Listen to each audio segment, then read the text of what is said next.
Buenos días, hermanos. Qué bueno es estar nuevamente juntos en la casa de oración del Golf. Gracias por la apertura de nuestra pastora que siempre nos alienta al empezar el servicio.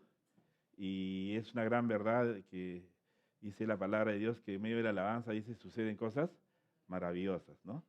Yo nací de nuevo un 16 de octubre del año 98 y es un mes muy lindo para mí y mi familia porque es verdad que muchas veces que con palabras no se puede expresar la gratitud que hay en mi corazón por esa experiencia inolvidable, ¿no?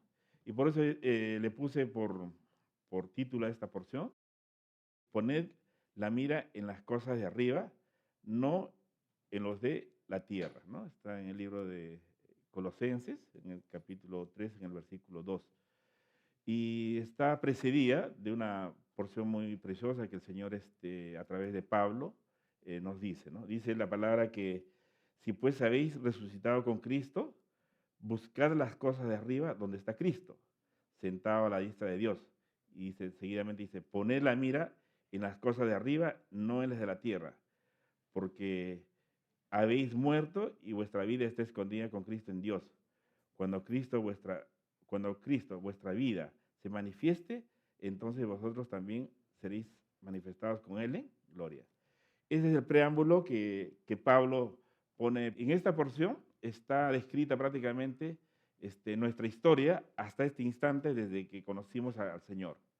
Y como le decía, yo experimenté esta palabra y entró como una espada de dos filos a mi corazón y prácticamente ese día me partió. O sea, ese día prácticamente el Señor me mostró el Lucho Jiménez que era y no tienen idea de que ese día, como yo siempre, a manera de hacer una comparación informática, yo ese día me pegué una reseteada. El Señor me reseteó y prácticamente empezó una vida nueva. El Señor, a través de Pablo, le manda a escribir esta porción, era porque en la iglesia de Colosas, ¿no? Estaban sucediendo cosas muy similares a lo que estaba pasando, a lo que está pasando hoy día en la iglesia de ahora, o sea, en pleno 2022, que han transcurrido más de 2000 años, es casi similar a lo que estaba pasando. Siempre la palabra de Dios está siempre en tiempo presente. Pablo se estaba refiriendo a una serie de amenazas de falsa enseñanza que enfrentaban los colosenses, que buscaban socavar la persona y la obra de Cristo y la suficiencia de la salvación que los creyentes tienen en él. ¿En medio de qué? En medio de otras religiones y filosofías. Los colosenses, le decía Pablo, deben poner la mirada en las cosas de arriba. ¿Y qué sucede en el entorno cuando comienzas tú a hablar de la cosa de Dios? Ahí no falta uno que de la familia o en el trabajo que cree saber más y que dice no, que esto es así, que asá. Te comienza a hablar un poco de filosofías, te comienza a cuestionar ¿y por qué crees que tú puedes decir que tu religión es la perfecta o la verdadera? ¿Y por qué no esto? ¿Por qué no lo otro? Y así se comienza prácticamente a generar discrepancias. ¿Y qué puede suceder cuando hay discrepancias y los pequeños todavía no están afianzados bien en la palabra? Puede generar dudas, ¿no? Y no se olviden, o sea, y es mucho más peligroso esto cuando tú te encuentras, por ejemplo, en el trabajo, o sea, hay el nivel cultural, por decirlo así, o el de sapiencia, del conocimiento, lo que se tiene sobre la cultura general, es mayor al que le estás compartiendo que lo que tú tienes. Y te va a generar cuestionamientos de toda índole y te puede acarrear grandes pérdidas y puedes inclusive, como dice la parábola del sembrador, tu semillita que fue sembrada con mucho amor, mucho cuidado, en un tristras, puede desaparecer. Un pastor muy conocido dice, el problema hoy es El problema hoy es que en el lugar de que la iglesia convierta la cultura, dice, la cultura está convirtiendo a la iglesia. Es un pastor conocido que hacía este comentario porque lo que pasa esto está pasando en todo el mundo, ¿no? Entonces, Nosotros debemos tener en cuenta que los, la iglesia de los Colosenses, que es similar a nosotros, dice, fueron tentados a creer cosas de abajo, filosofías y religiones terrenales, entre las cuales el Evangelio era uno de los muchos caminos posibles hacia la realización y la justificación moral. Estas enseñanzas no estaban de acuerdo con la suficiencia de Cristo. No representaban un Dios eterno y omnipotente. Las características de Dios vistas en la persona de Cristo son aquellas cosas de arriba a las que se refiere Pablo. Entonces, con este preámbulo, yo quiero, o sea, ya enfocarme en que verdaderamente, ¿por qué la necesidad de todos nosotros como hijos de Dios de enfocarnos en las cosas de arriba? O sea, caminar mirando arriba. Ojo, no confunda que caminar mirando al cielo vamos a caminar en lo natural, porque si caminamos así nos vamos a tropezar y nos vamos a caer. Sino nos referimos al sentido espiritual, que nuestra mirada tiene que estar en las cosas de arriba, ¿no? Entonces, la misma palabra en estos cuantos versículos prácticamente nos habla de toda nuestra vida como cristianos. Si estamos haciendo lo que el Señor ha mandado que hagamos o no lo estamos haciendo, se va a ver reflejado en nuestra actitud, ¿no? Dice, ¿cómo poner la mirada en las cosas de arriba? La gran pregunta, ¿no? Cuando tratamos de enfocar nuestra mirada en Cristo, es decir, poner la mirada en las cosas de arriba, la Biblia nos da instrucciones claras y precisas. No debemos demorarnos en nuestros viejos hábitos de temor, pecado y desánimo, como cuando éramos incrédulos. En cambio, estamos llamados a dejar estas cosas que nos estorban y por el poder del Espíritu Santo entrar en nuestra nueva vida como cristianos. ¿Qué sucede? El hombre viejo mira las cosas de este mundo, pero el hombre nuevo en Cristo mira arriba a sus preceptos, a sus promesas y sobre todo al poder espiritual que tenemos cada uno de nosotros. Porque lo primero que hizo el Señor cuando nosotros empezamos a tener esa comunión con Él, ¿qué nos dijo? ¿Qué nos dio? No nos dio un espíritu de cobardía, sino de poder, de amor y de dominio propio. Pero hay un orden, ¿no? El dominio propio no va a venir de noche a la mañana. Pero Jesús, en la primera experiencia de fe que hemos tenido, nos quitó el espíritu de cobardía y nos dio uno de poder. Y eso es lo que nosotros tenemos que sacar a relucir. ¿Y cómo lo debemos hacer? El Señor nos da 5 pasos, que está aquí en la misma palabra. Desde el versículo de Colosenses 5 hasta el versículo 17 de Colosenses 3 está. Por razones de tiempo, de repente no lo vamos a leer todo, pero, amados hermanos, los desafío en nombre del Señor de que meditemos en estas porciones que van a ser de gran vitalidad, de gran utilidad, y no tienen idea que van a tener una herramienta poderosa para poderse enfrentar cualquier situación que se pueda generar en nuestra vida cotidiana. Y sobre todo, cuando tenemos ese deseo vehemente de salir a predicar la palabra de Dios. ¿Cómo poner la mirada en las cosas de arriba? Si nosotros revisamos Colosenses del 5 al 6, mira lo que dice la palabra. Haced morir pues lo terrenal en vosotros. Lo primero que tenemos que hacer es hacer morir las cosas terrenales. O sea, no lo digo yo, está en la palabra. Y yo solamente estoy recordando lo que me fue enseñado en la prédica de la pastora el 16 de octubre del año 98. No tienen idea que salió esa palabra y yo no sabía, algunos saben mi testimonio, pero ese día el Señor cambió mi vida. Fue increíble. Entonces, como leyendo un extracto, ¿a qué se refiere? Dice, hacer morir lo terrenal, vamos a poner la mirada en las cosas de arriba.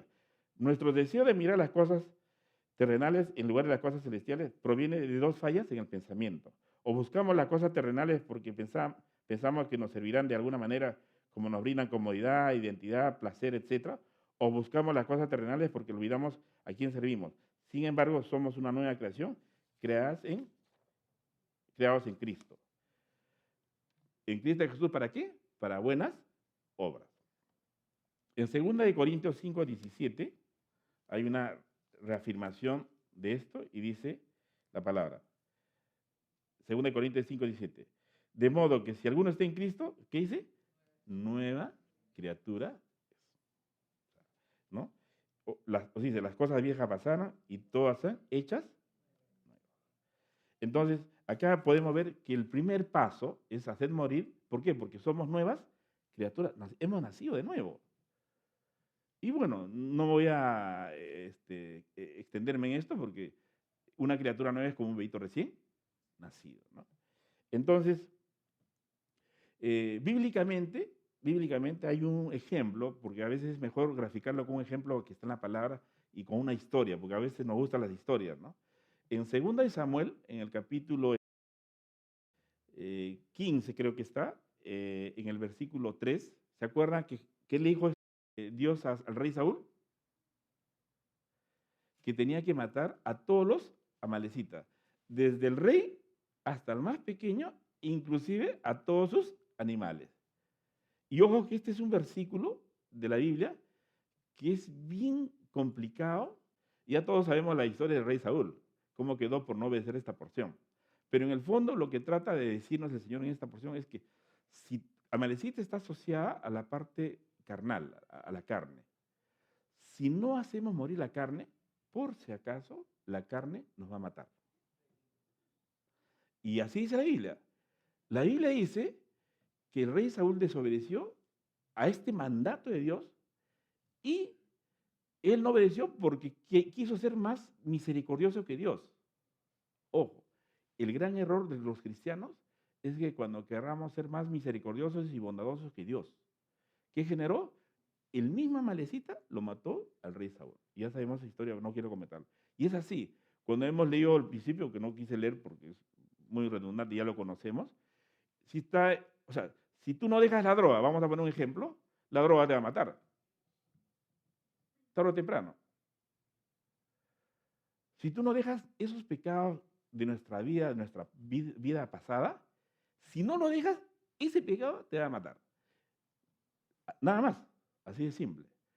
Dios es claro, Dios nos instruye para cómo es que tenemos que a estas alturas, o sea, depende del caminar que tú tienes en tu peregrinaje. Yo le he confesado al principio 24 años, yo tengo que dar cuenta, ¿por qué? Porque la palabra de Dios es clara. Yo tengo que obedecer a Dios, o sea, tengo que hacer morir. Yo siempre a los hombres les digo, a veces hay que compararnos como un cocodrilo, ¿no? El cocodrilo está ahí, escondiditas ahí, ven cómo ven el cocodrilo, ¿no? Pasa un pescadito simpático, puede saltar y se come el pescado. O sea, la naturaleza humana es algo parecida. El segundo mandato que nos da el Señor dice, para poner la mira en la cosa de arriba, debemos revestirnos del nuevo hombre en Cristo. Ojo, el otro murió, pero ahora tenemos que tener una nueva vestidura. Que dice la palabra de Dios que nuestras vestiduras, ¿cómo tienen que ser para subir al cielo? Dice blancas como el lino, ¿no? Y resplandecientes, ¿no? Sin arruga, o sea, sin arruga ni mancha, dice, ¿no? Entonces, ahora, definitivamente sería mentirles, decirle, uy, ya te convertiste en un santo, ya tienes tu vestidura de lino fino, blanca, sin manchas, sin nada. Esa es una gran mentira, y de mentira del diablo. Es toda una transición, porque un árbol no da fruto de noche a la mañana, hay todo un proceso. Entonces, acá al decirnos el Señor eso, dice, no mintáis los unos a los otros, habiendo despojado del viejo hombre con sus hechos, dice, revestido del nuevo, el cual conforme a la imagen del que lo creó, se va renovando hasta el conocimiento pleno. ¿Se dan cuenta?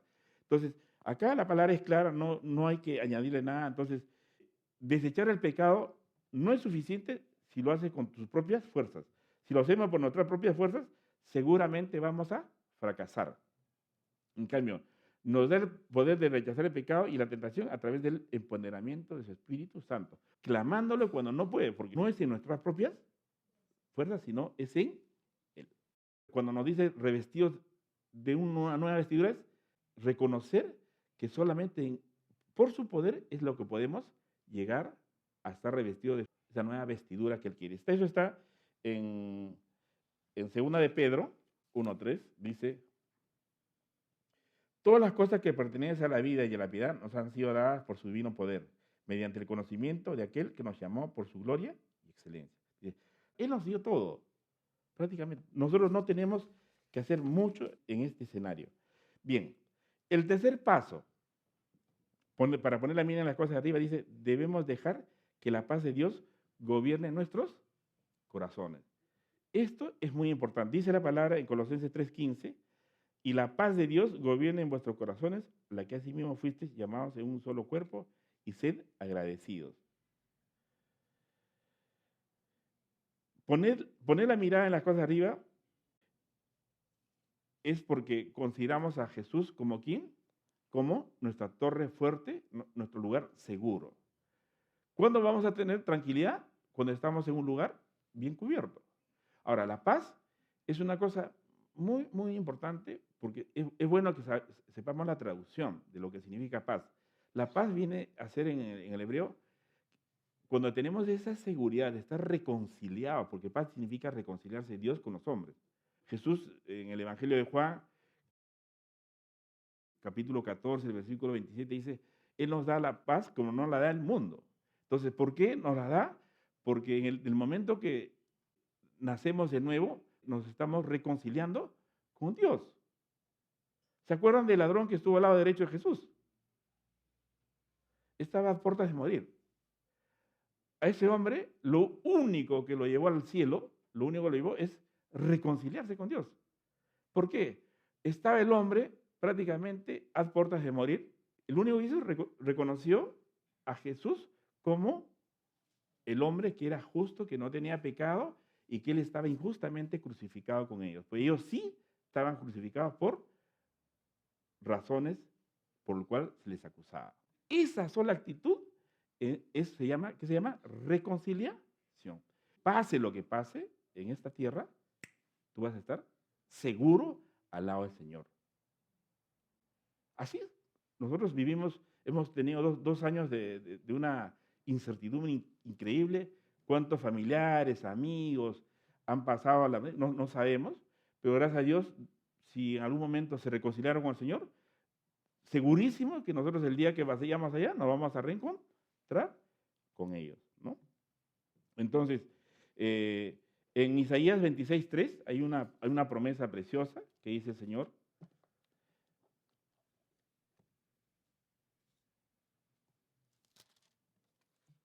Dice, tú guardarás, dice, en completa paz aquel cuyo pensamiento en ti persevera, porque en ti ha confiado. Esta es una palabra, o sea, efectivamente real. Y nosotros perseveramos en él, porque, ojo, dice, mas el que persevera hasta el último, ese será salvo. Y si tenemos nuestros pensamientos en él, con toda seguridad, vamos a tener esa paz. Yo muchas veces he experimentado, porque ¿quién de nosotros no pasa situaciones a veces de un momento a otro difíciles? ¿Y qué se necesita cuando estamos en la situación más difícil? ¿Se necesita una ecuanimidad o no? Una sobriedad. En la desesperación pueden causar cosas impredecibles. Yo he pasado situaciones así, ha llegado un momento, me he quebrado, le he dicho al Señor, ¿qué tengo que hacer? Inmediatamente después de esa turbación que viene, como un refresco, como un bálsamo, no hagas nada, quédate quieto. La pelea es mía y no hagas nada. ¿Qué viene a ser? Una paz que sobrepasa todo entendimiento. Todas las noches, ya cuando voy a apagar el switch para dormir, digo, Señor, quiero estar a cuenta contigo. Perdóname porque sería mentiroso decirle que no tenemos pecado. Dice la palabra de Dios que tenemos pecado. Todos los días nos contaminamos. Tenemos esa seguridad plena de que nuestro abogado, el que está intercediendo por nosotros, ¿quién es? Jesús. Otro consejo que nos dice la palabra de Cristo debe morar en abundancia en nosotros, enseñándoos y exhortándonos unos a otros en toda sabiduría, cantando con gracia en vuestros corazones al Señor con salmos e himnos y cánticos espirituales. Entonces, una de las mejores maneras de poner la mirada en las cosas arriba es atesorando la palabra de Dios. Amados hermanos, todos ustedes, del mayor al menor, están llamados a ser predicadores. No lo harán ahora, lo van a hacer en algún momento. ¿Se podrá dar algo que uno no tiene? Es imposible. Usted tiene que tener atesorada la palabra en sus corazones. La última semana de septiembre yo estuve en Arequipa. Ustedes saben que me dedico a mi negocio y siempre estoy ligado a la minería y esa es una feria minera internacional. Entonces, tengo unos amigos que son mis proveedores, son extranjeros, y estaban 3 de ellos ahí en la feria. Y en la noche del miércoles 28, me dice, de septiembre, dice, Luchito, estás invitado, tenemos una cena en un hotel importante. La conversación de ellos como extranjeros, se admiran de Perú, de Machu Picchu, les trae el recuerdo. Son conversaciones propias por estar en el Perú. Creo que uno de ellos nomás conocía Machu Picchu. Y los otros 2 conocían las líneas de Nazca y un alemán que no conocía nada porque era la primera vez que venía al Perú. Comenzaron a hablar de las líneas de Nazca y decían, no, sí, los extraterrestres hicieron eso, así como Machu Picchu. Y me dicen después, ¿y tú, Lucho, qué opinas? Pues yo lo había escuchado y yo le dije lo que sé. Mira, yo no creo en extraterrestres, le dije. Yo creo en lo que Dios me muestra a mí. Yo sé que vivo en un planeta del sistema solar, donde el Sol es el eje, porque el Sol es el centro de ese sistema, y prácticamente todos los planetas tenemos una órbita. Y yo le hice una pregunta, ¿tú vivirías en Venus? Le dije, no se puede vivir en Venus. ¿Tú vivirías en Marte? No. Entonces, yo voy a hablar de lo que sé y de lo que el Señor me muestra a través de su palabra, de su conocimiento. Entonces, no hay vida ni en Venus ni en Marte. Entonces, se dan cuenta, y como estoy hablando con ingenieros, son unos capos en su tema, la equidistancia para la sobrevivencia del ser humano solamente se da en la Tierra. Solamente en la Tierra. Entonces le digo, eso lo que me enseña mi Dios, le dije, lo que está en su palabra, en Génesis 6, en los versículos del 14 al 16, ¿qué le dijo Dios a Noé? Haz el arca, tanto de ancho, tanto de alto, y de 3 pisos, y listo, nada más. ¿Ustedes creen que Dios solamente le dio eso? La comunión, o sea, él miraba al cielo, sus ojos estaban al cielo, y Dios te daba los detalles. Acá tenemos en la congregación muchos ingenieros.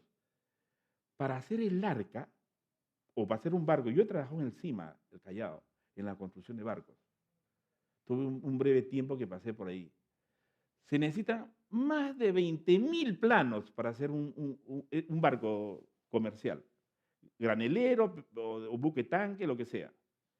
Imagínense construir la nave más portentosa que pueda discutir cualquier arquitecto naval, porque estuvo sometido al diluvio universal, al movimiento más cruel que podía haber existido, porque ese arca resistió el diluvio universal.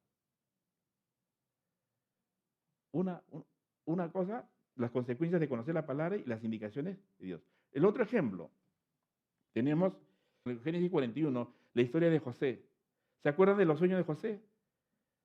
Que 7 años de abundancia y 7 años de hambruna. ¿Cuántos de ustedes conocen los hilos de almacenamiento de trigo, de maíz del Grupo San Fernando? Creo que muy poco, pero los que pasan a Chancayo, los que pasan a Lurín, son miles y miles de toneladas de maíz que y de soya. ¿Sabe lo que significa hacer un sistema de almacenamiento? Porque los granos, ¿sabe qué producen? Se germinan tan rápido y producen vapores. Y esos vapores de los granos del maíz son combustibles.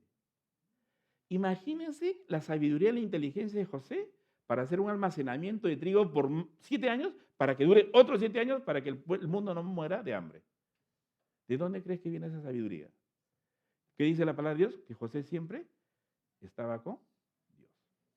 Otro ejemplo, Moisés. A Moisés, el Dios, eso nuestra maestra Marta nos ha enseñado, y nosotros los que hemos participado en la enseñanza, le dio instrucciones para que haga el tabernáculo, pero la cantidad de instrucciones era, en nuestro cerebro yo por lo menos no aceptaría. Y seguro que el Señor también no conocía que tantos teras de información, no creo que iba a entrar en la cabecita de Moisés.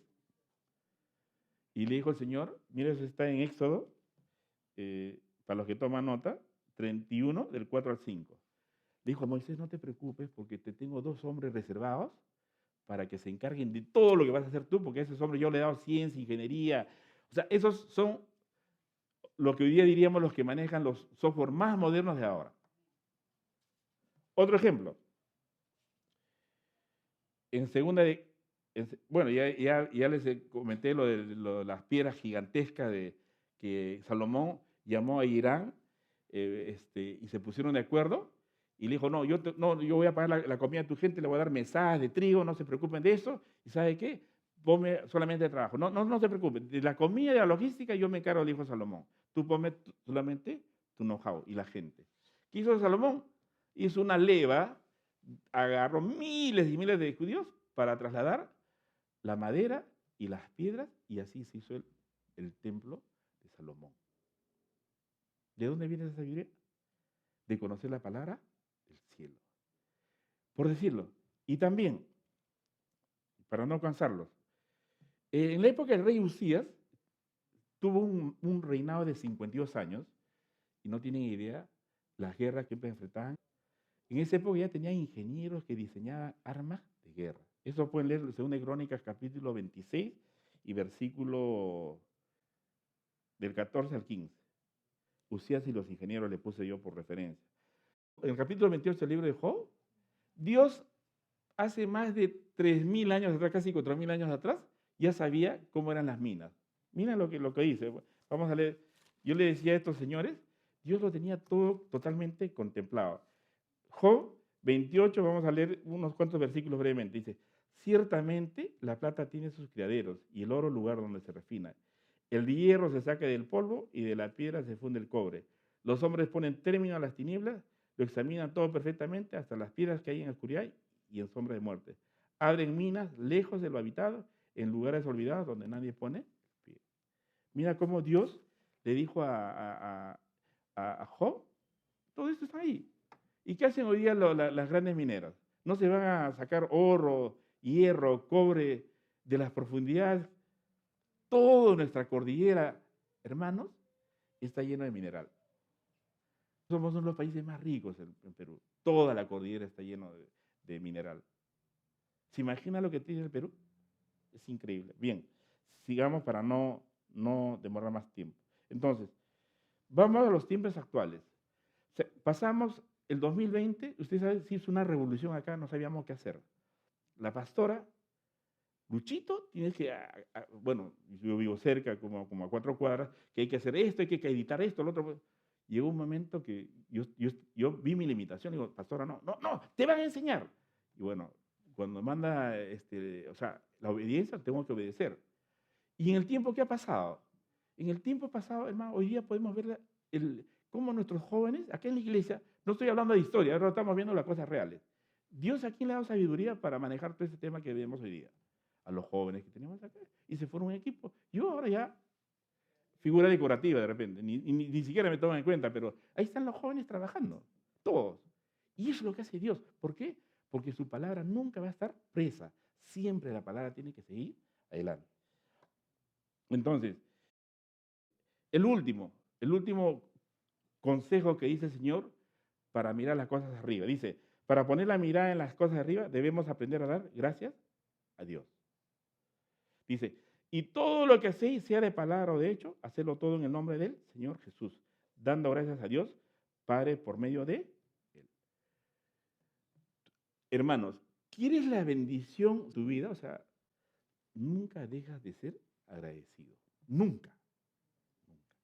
El Salmo 103 dice, estar agradecido por todo lo que ha hecho el Señor en nuestra vida. Nunca debemos dejar de ser agradecidos.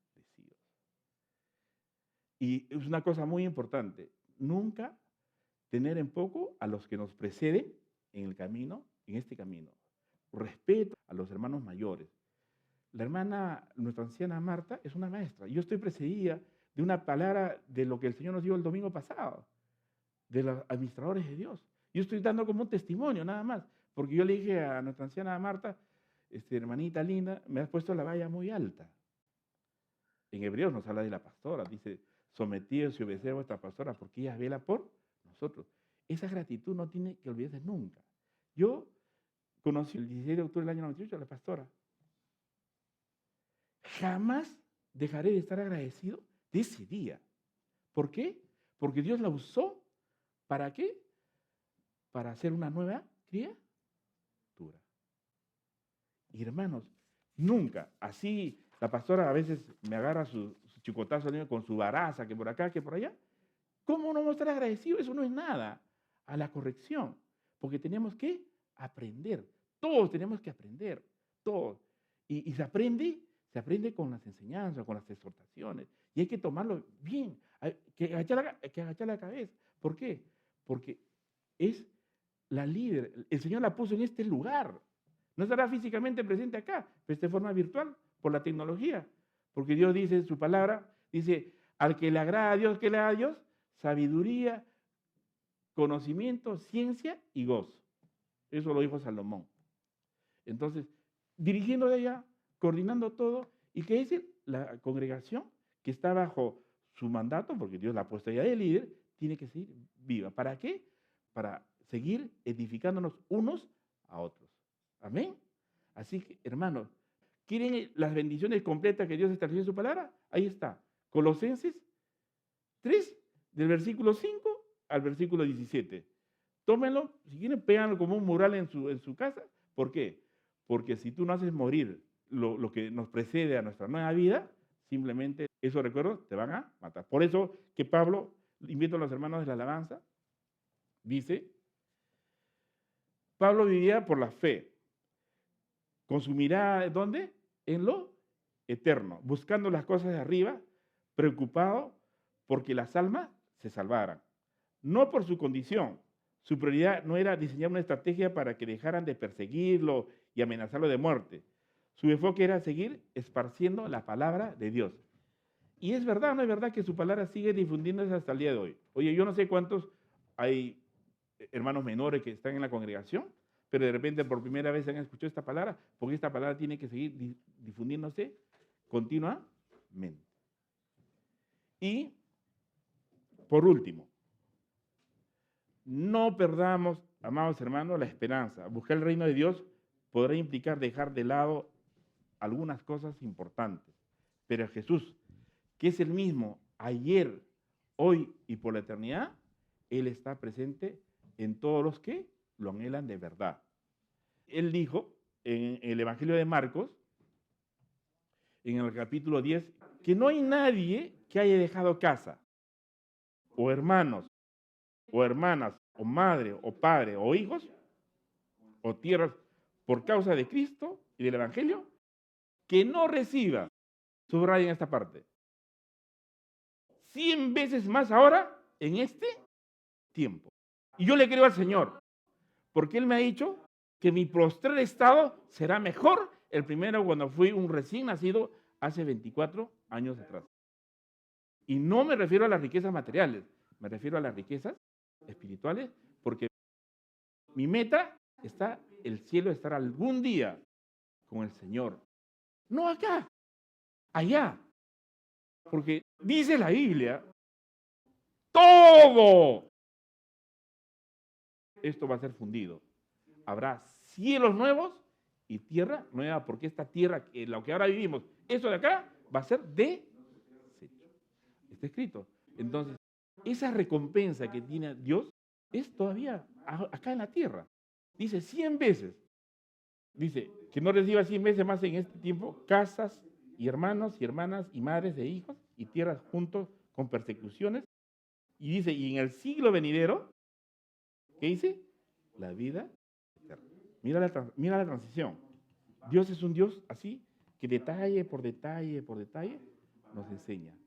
Así que quiero terminar diciéndoles un mensaje de esperanza, amados hermanos. Nuestra mira tiene que estar en Él, no en la tierra. Sí, a veces hay disfrute con las cosas que tenemos, pero Dios también nos dio ese privilegio, es una bendición, es una añadidura para disfrutarlo. Pero el disfrute verdadero es cuando nos hemos despojado del viejo hombre, cuando nos hemos revestido de Él, cuando buscamos su paz, que ya la tenemos ahí, su palabra que tiene que estar atesorada siempre, cada día más y más.